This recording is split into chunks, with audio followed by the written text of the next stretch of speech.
Hello guys, welcome to our YouTube channel. आज आम plus three third semester economics honours छुआंकर probable question सर्ट video रे पकई। आज प्रोबाल क्वेश्चन किसी जो पार्ट टू आउ पार्ट थ्री जहाँ 2 मार्किया क्वेश्चन नौटा पड़ो 9 पड़ो 2 मार्किया क्वेश्चन 18 मार्क तार आंसर जो प्रोबाल क्वेश्चन जो 13टा बनई तार आंसर आउ 3 मार्किया जो आमर 5 मार्किया क्वेश्चन रहा 75 वार्ड रे तार आंसर सीट मुझे बनई बा तुम यहाँ देखीदे पार जार पेपरटा है कौन 5 तो माइक्रो इकोनॉमिक्स 1 बा माइक्रो इकोनॉमिक्स 2 पढ़ा हम 4th सेमिस्टर रे। ये प्रोबाल क्वेश्चन किसी प्रोबाली क्वेश्चन परीक्षा आमर 6 तारीख रु स्टार्ट हो संबलपुर यूनिवर्सिटी ऑलरेडी ब्रह्मपुर सरीगला बाणीविहार संबलपुर आउ रेवेन्सा आरडी बाकी यूनिवर्सिटी गुड़ा स्टार्ट हम। देन फास्ट क्वेश्चन आम डिस्कसन करवा दे पार्ट टू रे एमसीक्यू क्वेश्चन मुझे करनी खाली 2 मार्किया क्वेश्चन 2 मार्किया क्वेश्चन रे मुझे तुम डिस्कसन करदे ऑलरेडी पकई देती खाली ये डिस्कसन करवा demand curve with downward sloping किमी डिमांड कर्व डाउनवर्ड स्लोपिंग होता। देन है what is a Pareto efficiency है ऑप्टिमाइज ये रैशनल चॉइस है एमआरएस बा मार्जिनल रेट ऑफ सब्स्टिट्यूट ये सब क्वेश्चन मु तुमको बनई गिफेन पैराडॉक्स है ये सब क्वेश्चन पिले मुझे तुमको बनई देछि एमती 13टा क्वेश्चन 2 मार्किया या भितर निश्चित क्वेश्चन 7-8टा क्वेश्चन तुम परीक्षा आसो बा निश्चित सबू यूनिवर्सिटी देखा गले निश्चित 5-6टा लेखा क्वेश्चन निश्चित 13टारू आसो आम तो कहीदे पारानी जदि आम बहुत क्वेश्चन बनई था निश्चित सबू यदि ये मुझे 25टा क्वेश्चन बनई था 2 मार्किया निश्चित माने 8-9 ରୁ 9 क्वेश्चन पड़ जाता किंतु कथा है जे सबू क्वेश्चन बनइबा बा सबू पिला मन रखा संभव नुह पिला माने हड़बड़ हो जो टी कमजोरी पिला रही जार कमजोरी टी नॉलेज अच्छी मन रखार पावर टी कम अच्छी से पिला माने काले फेल हो सुविधा कर भिडियो बा भल पिला निश्चित आहरी भल करेंगे।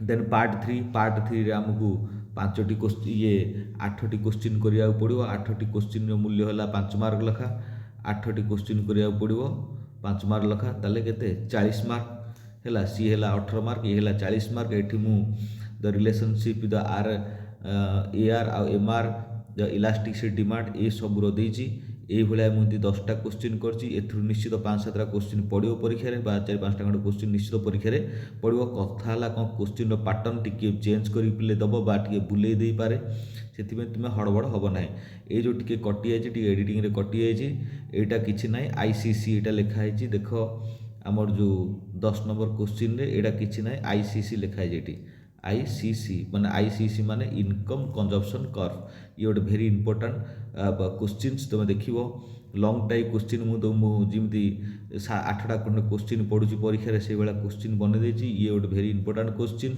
Then Hicksian and Slutsky equation जो स्लस्की मेथड बा स्लस्की इक्वेशन या भितर प्राइस इफेक्ट आ इनकम इफेक्ट आ सब्स्टिट्यूशन इफेक्ट देखेब ता भितर है ये गोटे भल क्वेश्चन निश्चित परीक्षा आसो ग्यारेंटी परीक्षा आसो कहीं काटी दे पारे ना या भितर प्राइस इलास्टिसिटी डिमांड आ क्रॉस इलास्टिसिटी डिमांड मुझे जेकोसी गोटे इलास्टिसिटी डिमांड आसीपे कि 2टा जाक आसीपे निश्चित ये गोटे भल क्वेश्चन निश्चित कहार ना कहार कौ यूनिवर्सिटी परीक्षा निश्चित आसो कि रिपीट कर दे पारे ये रिपीट प्राय कर दे पारे क्वेश्चन टी जहाँ लव वेरिएबल प्रपोर्शन जो प्रोडक्शन फंक्शन रो भेरी इंपोर्टेंट क्वेश्चन।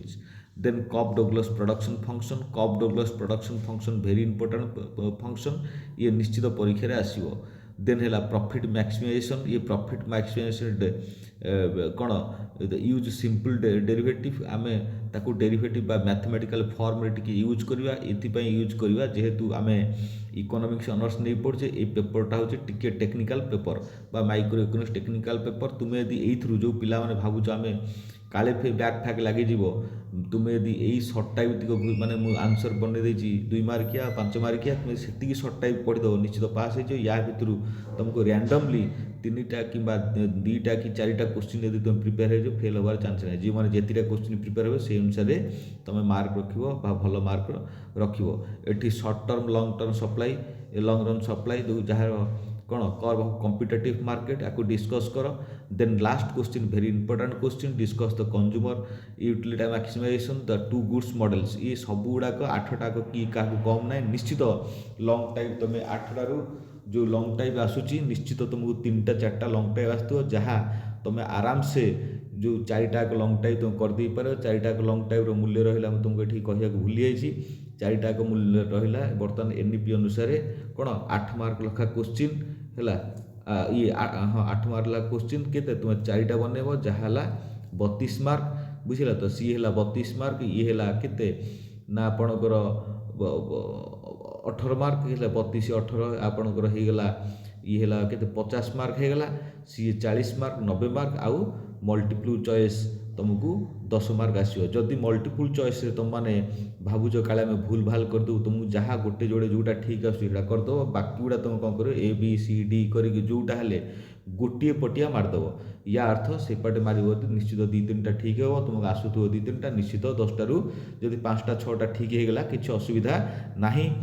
ଦେନ୍ ମୁଁ ତୁମକୁ କହିଥିଲି ଯେ ପାର୍ଟ 2ର କ୍ୱେଶ୍ଚିନ୍ ଯେଉଁଠି ସର୍ଟ କ୍ୱେଶ୍ଚିନ୍ ରହିଲା 2 ମାର୍କିଆ କ୍ୱେଶ୍ଚିନ୍ ଆନ୍ସର୍, ମୁଁ ତାର କ୍ୱେଶ୍ଚିନ୍ ଏଇଠି ଲେଖା ହେଇଛି, ତାର ଆନ୍ସର୍ ତଳେ ବି ଲେଖା ହେଇଛି। ଏଇଟାକୁ ତୁମେ ଡିସ୍କସ୍ ଦେଖିବ। ଏ ଆନ୍ସର୍ ତଳକୁ ଲେଖା ହେଇଛି ଡିମାଣ୍ଡ କର୍ଭ କିନ୍ ସ୍ଲୋପିଂ ଡାଉନୱାର୍ଡ଼ ହେଉଛି ବା ଏଠି ଦେଖିବ ହେଲା। ଦେନ୍ ହେଲା ପ୍ୟାରେଟୋ ଏଫିସିଏନ୍ସି। ପ୍ୟାରେଟୋ ଏଫିସିଏନ୍ସିରେ ତାର ଆନ୍ସର୍ ଦିଆହେଇଛି 2 ମାର୍କ। ତୁମେ ଏଠୁ ଦେଖିବ ଏ ସବୁର କ୍ୱେଶ୍ଚିନ୍ର ଆନ୍ସର୍ ତଳେ ଦିଆହେଇଯାଇଛି ପିଲେ, ତୁମେ ୟାକୁ ଦେଖିଦେବ ହେଲା। 2 ମାର୍କ କ୍ୱେଶ୍ଚିନ୍ ଆନ୍ସର୍, କାରଣ ୟାକୁ ଆମେ 50 ୱାର୍ଡ଼ ଭିତରେ ଲେଖିବାର ଅଛି, ସେଥିପାଇଁ ଆମକୁ 50 ୱାର୍ଡ଼, ଯେହେତୁ 50 ୱାର୍ଡ଼ କହିଛି 2 ମାର୍କ କ୍ୱେଶ୍ଚିନ୍, ଆମକୁ 50 ୱାର୍ଡ଼ ଭିତରେ କରିବାର ଅଛି ହେଲା। ଏଞ୍ଜେଲ୍ କର୍ଭଟାକୁ ଦେଖିବ ହେଲା, ତାର ଗ୍ରିଫିନ୍ ପାରାଡକ୍ସ, ତାର ମାର୍ସେଲିଆନ୍, ଏ ସବୁ ଦେଇଛି ଆମକୁ। ଆମେ ଏ ସବୁ ଗୁଡ଼ାକ ମୁଁ ତାର ଆନ୍ସର୍ ଦେଇଦେଇଛି। ତୁମେ ଯଦି ଏ ଆନ୍ସର୍କୁ ମିନିମମ୍ ଯଦି ଯିଏ ଆସୁ ନ ଆସୁ ତୁମେ ଯଦି 5 ଥର ଲେଖା କି 7 ଥର ତୁମେ ପଢ଼ିଲ, 7 ଥର ନ ଦେଖିକି ଲେଖିଦେବ, ତାହେଲେ ନିଶ୍ଚିତ ତୁମର ମନେ ରହିଯିବ ବୋଲି ମୋର ଆଶା। ନିଶ୍ଚିତ ମନେ ରହିବ, ମନେ ରହିଲେ ଆଶା କ'ଣ, ଇଏ ହେଲା କଥା।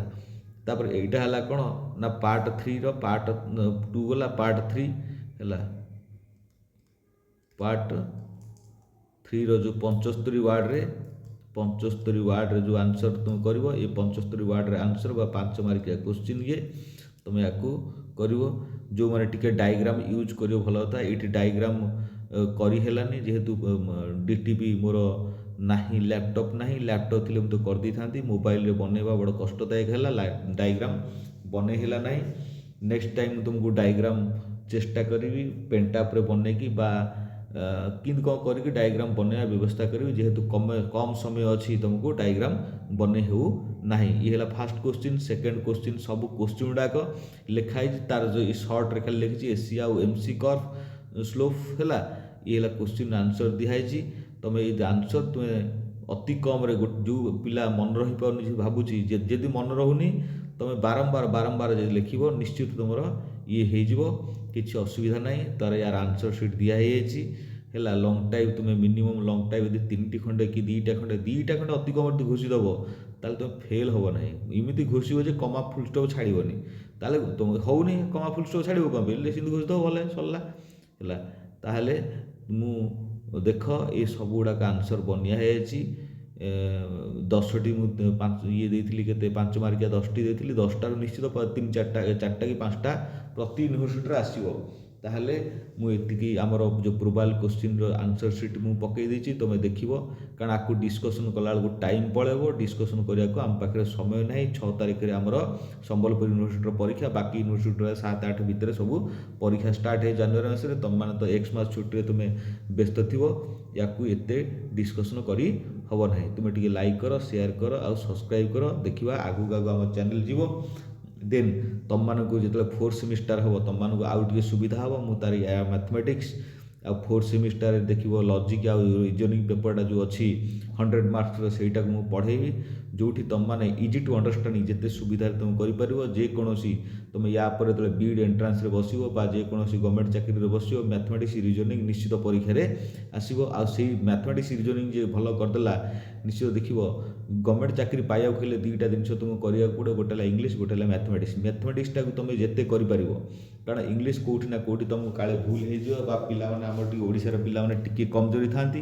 କିନ୍ତୁ ମ୍ୟାଥମେଟିକ୍ସର ମୁଁ ତୁମକୁ ଏମିତି ଟେକ୍ନିକ୍ ବତେଇବି ବା ରିଜନିଂର ଟେକ୍ନିକ୍ ବତେଇବି ଯେ ତୁମେ ଦେଖୁ ଦେଖୁ ସେଇଠି କୋଶ୍ଚିନ୍ରେ ସେଇଠି ଆନ୍ସର୍ ତୁମକୁ ଦେଖାଯିବ। ଯେମିତି ପିକ୍ଚର ଦେଖୁଛ, ପିକ୍ଚରର ପୂର୍ବ ସିନ୍ରେ କ'ଣ ଅଛି, ପର ସିନ୍ରେ କ'ଣ ଅଛି ତୁମକୁ ନଜର ପଡ଼ୁଛି, ସେଇଭଳିଆ ତୁମକୁ ଦେଖାଯିବ ଆନ୍ସର୍। କିଛି ଆଉ ଅସୁବିଧା ହେବ ନାହିଁ, ତୁମେ ନିଶ୍ଚିତ ଭଲ ସଫଳ କରିବ ବା ଜବ୍ ପାଇବାରେ ସଫଳ ହେବ। ଆଉ ଟିକେ ଲାଇକ୍ କର, ସେୟାର କର, ଆଉ ଏ ଚ୍ୟାନେଲକୁ ସବସ୍କ୍ରାଇବ୍ କର। ଆମେ ଆଗକୁ ଏ ଚ୍ୟାନେଲକୁ ନେବା। ରହିଲି, ଥ୍ୟାଙ୍କ ୟୁ।